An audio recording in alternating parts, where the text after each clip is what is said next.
We're from the town with the great football team. We cheer the Pittsburgh Steelers. Yeah, I'm in the same boat with you here, Kevin. I would say for me, the worst investment of 2020, because for the most part across the board, like you're saying, 3 to 10x on a lot of stuff. But the worst investment thus far for me had been Kevin Porter Jr. because I went a little bit heavier on some of his colored slabs because I'm such a big Cavaliers fan. But I still think Kevin Porter has long-term value if he can get his head out of his butt. You know what I mean? Because he's so talented. He just needs to stop crashing cars and punching women in the face. So if he can get those two things under control, I think he'll be okay. That's why typically I like buying raw and grading more often than none, because if something would happen, I can hit the brakes and save myself money in some type of situation like that. And also from a potential, like every guy I look at potential wise. If this guy going to be somebody I hold for a year plus, if so, then I'll bulk it. You know, if it's someone big time and I have to send in an express anyway because of value, and it's going to be a 1-2 gone, like kind of like that Trae Young situation with the crossover. That makes a lot of sense with going raw over graded. That's one thing that I'm learning a lot now too, guys, is going at this from the perspective of somebody who's not wealthy. You know what I mean? Like, because this is an expensive hobby. Like, it really is. I've spent more money on like myself this year, like for personal purchases, like through hobby stuff, than I've ever spent on myself. You know, I got into it, and a lot of the videos that you see online, you know, clearly track PSA 10s and PSA stuff. So for me, like, I went straight to the graded stuff.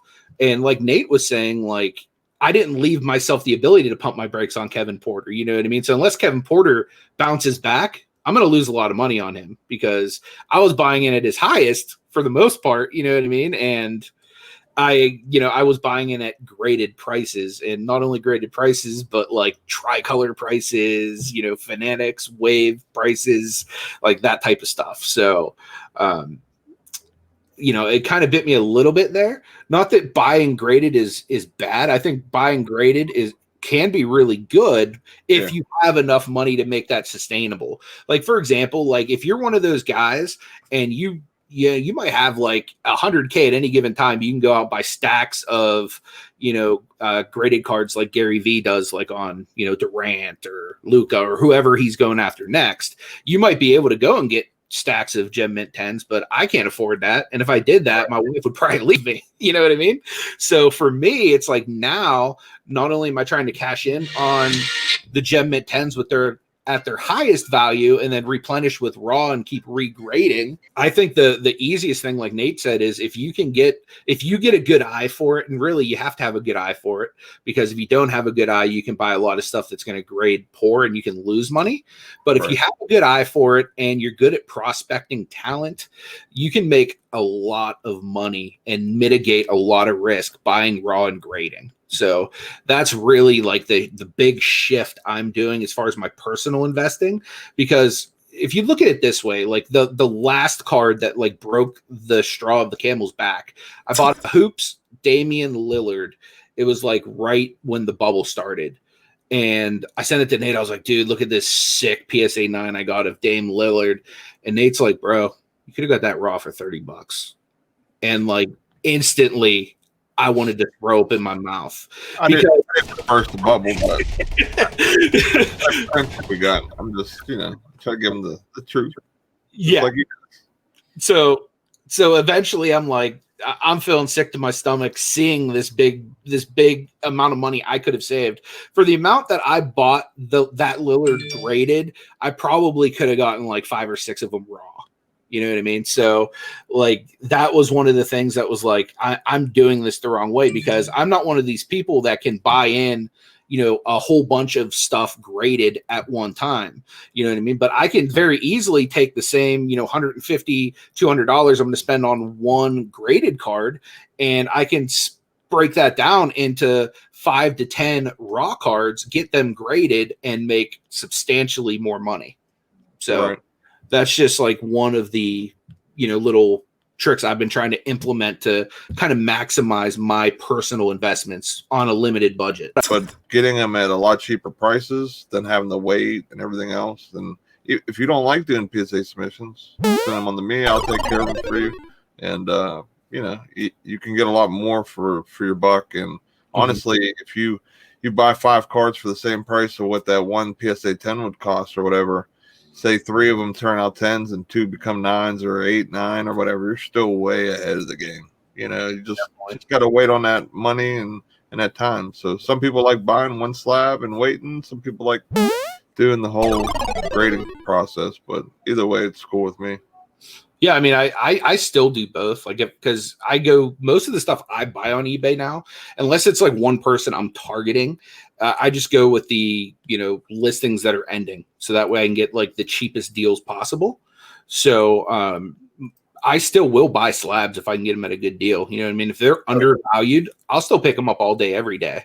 You know what I mean? Because like I actually just did it, like I was talking about with Jaron Jackson. You know what I mean? I picked up one of his slabs way undervalued because it was an expiring auction. Then I just sold mine at the highest value, you know, just to kind of, you know, make the money back. But that's a one. One thing I've been really, you know, considering doing, like in regards to grading and stuff like that, and this is kind of my strategy for eventually making it sustainable and not having to worry as much about return times, is I want to send at least 1 submission per month. So that way I'm getting back at least 1 to 2 submissions every single month. So that way, like, even though I'm going to be spending hundreds of dollars a month to get stuff graded, I'll be making even more because I should be getting, you know, more back, because you're going to be making considerably more on a slab than you will, you know, paying to actually get it graded. So for me, that's kind of how I plan to make it more of a sustainable thing, where waiting the 6 months doesn't hurt as bad, because it is, especially if you don't have like a really big bankroll. I mean, putting out $500-600 on grading some stuff and just sitting there 6 months, you know, waiting on them to come back, like that could be a real hurt piece on you. Oh yeah, especially during a pandemic.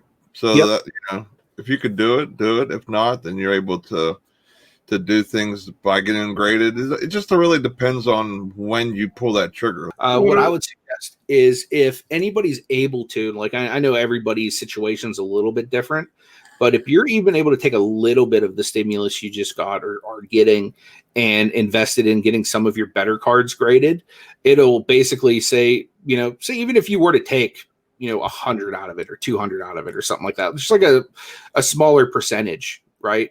Essentially, you'd be taking that $100 or $200 and turning that into, you know, $400 to $1,000 easily. You know what I mean? Right. Just with the increase in value that you would get. So that's a good way to kind of, you know, stash it and see a sizable increase on, you know, any extra money you have coming in now, because that's definitely something I plan to do. You know what I mean? Like, I've told my wife, like, grading is going to become a bigger thing, because my goal is I want just what I'm getting back in graded cards to produce a minimum of $2,000 to $3,000 a month for my eBay business. You know what I mean? So that way I can focus my time more on doing the things that I enjoy rather than grinding and basically working myself to the bone. You know what I mean? So it's going to make things harder for me from now until the first submissions start coming back in. But once the first submissions start coming back in, it's going to be like a constant flow of water. You know what I mean? So that's my strategy with it. And I'm not super wealthy or anything like that. Like, so I do the layaway system with Nate. So like, we'll do our weekly auctions every Sunday at like 4:00. And after the auction, when I'm all paid up, I'll be like, here, Nate, this is what I made. Put it towards my grading tab. You know what I mean? So that's kind of what I'm doing, is like little by little. And a lot of the stuff that I'm flipping, I'm literally just using to grade cards and to build my PC with. So those are just a couple little tips, like, for how to do this on a bit of a budget. I don't know what, you know, you guys are looking like as far as, you know, your financials and stuff, but I know 2020 hit a lot of people hard, and, you know, this hobby is more expensive now than it's ever been, but there's still tons of ways to make money in it. And the great thing is, like, there's new money coming into it every single day. So, You know, there's always ways to go about taking the little bit of money you have and turning it into more money with sports cards.